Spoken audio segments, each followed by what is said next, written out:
Several months ago, there was a very sad thing that happened at the Women's Coffee. A woman came and told a story. She was very upset. She said that she had been pregnant and that she went into early labor. She called the ambulance. It took 30 minutes for the ambulance to come.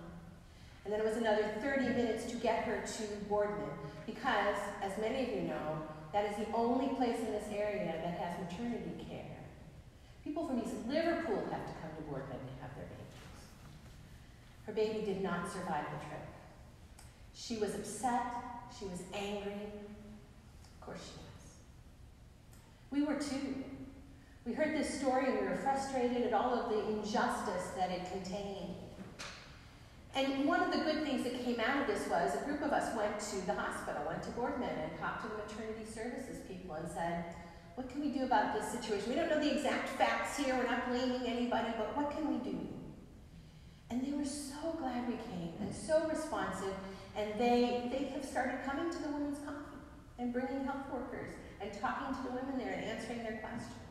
So tremendous, tremendous good, even out of a horrible tragedy. When I think about exactly what happened, I think to myself, if that was me, I'd be there with my attorneys, you know? I mean, I wouldn't be messing around. I would use everything I could to get justice for that situation. I mean, I've been raised in a home, in a place where I believe I have rights. I believe that certain things should happen, and I have privileges, and I'm going to exercise them. And when someone does something wrong, they're going to pay for it.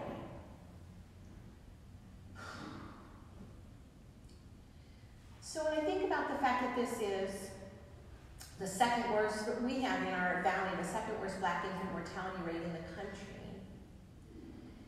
it pains me that we are celebrating Dr. Martin Luther King Jr.'s, we're commemorating him and all his justice work and all the work that he did, and we have so little to show for it. You know, we just haven't really moved the needle very far. We are still steeped in racism and institutional racism and white privilege. It's frustrating. If you're interested in institutional racism, we are going to be reading a book for Black History Month called The Color of Law by Richard Rothstein, and it's an excellent book on the subject of institutional racism. Really covers it well, and I think it'll be a good discussion. So even if you can't come to that, I encourage you to read that book. But I think the thing that we have to start really struggling with is the issue of privilege. You know, a lot of us feel blessed, but very few of us feel privileged, you know, if I ask you. You know, when we talk about privilege, people say to me, Gayle, you know, I grew up poor, I've worked for everything I had, I've paid off all of my bills, I do the right thing. You know, my parents didn't graduate from college either. My dad worked 3 jobs in order to have the kind of life that we had. But the insidious thing about privilege is you don't really recognize that you have it. And so we have to ask ourselves certain questions. When was the last time you were followed in a store because they thought you were going to steal something? Can you drive through any of the suburbs of Youngstown and not worry about being pulled over for no reason? When I see a police officer, they're my friend, you know. I like them. I trust them. I feel safe with them. I can buy a house anywhere I want.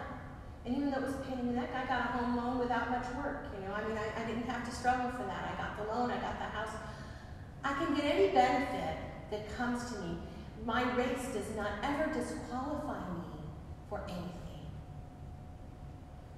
Hard questions. But here's the worst one. Here's the hardest one for me. I was at a workshop a couple months ago, and the woman said, how many of you are proud of your race? You know, I never thought about that. That question never even crossed my mind, because there's no downside to being white. You know, there's no problem with it. And so why wouldn't I? I mean, why wouldn't I be proud of who I am, right? Because there's no downside. These are hard things, and you know, obviously if it was easy, we would have figured it out a long time ago.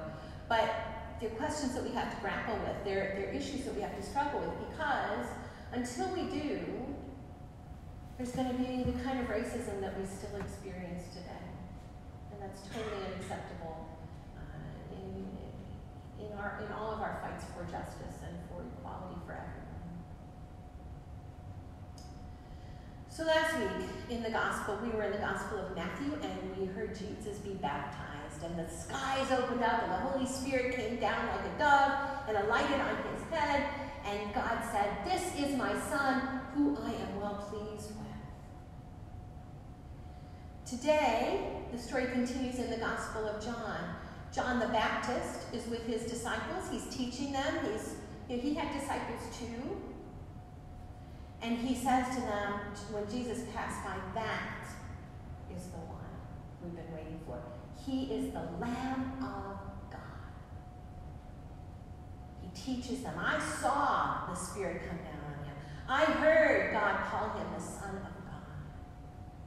Happens the next day too.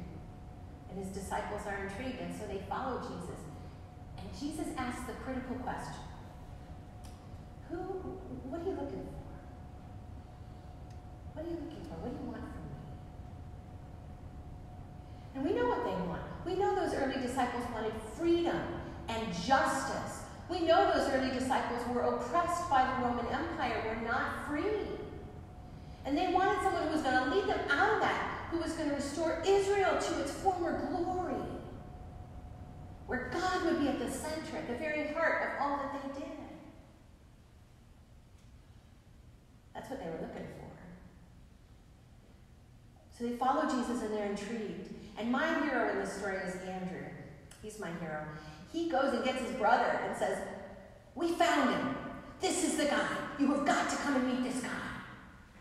That's not the only time he does that. Andrew is a person who sees and believes and brings other people in, invites other people to meet Jesus, offers them the possibility that they have never had before. And that's what we're called to do, right? We are called to invite people to Jesus, to invite people to get to know Jesus better. Which is a complicated thing, right? Church is complicated. And we see that in the second reading. Paul is writing a letter to the Corinthians. Corinth was a complicated place. And the Corinthian church was a complicated group of people. And Paul was mad at them, and he had things to say. But notice how he starts. He doesn't start saying, "Ugh." He loves them. He tells them that they are beloved of God. He tells them their strengths, all the good things about them. He says, God is faithful to you, and you need to be faithful back. And God has given you everything you need to be the church that God is calling you to be. You can do this. And it's the same with us. God has given us everything we need to be the church that we are being called into being. All we have to do is be faithful to that. So what are you looking for? If Jesus asked you that question, how would you answer? Are you looking for personal comfort and a personal relationship with God, or are you looking for justice and equality? Are you looking for compassion and love that we can live in the world? Are you looking to follow your baptismal vows, the things that you promised about finding good in every person? Are you willing to be like Andrew, who invites people to come, who says, "Come and see what I found. I found this amazing thing. You've got to be a part of it." We take comfort from Dr. Martin Luther King Jr. We take comfort from the justice work that he did, and we take knowledge from the way that he loved people into who he hoped they would be. And we do that as well. We have to acknowledge our sin. We have to acknowledge the way we set up barriers between us and God, between us and justice and the world. And when we do that, then we can be faithful. And we can bring the world into the kingdom of God that we are called to create with God.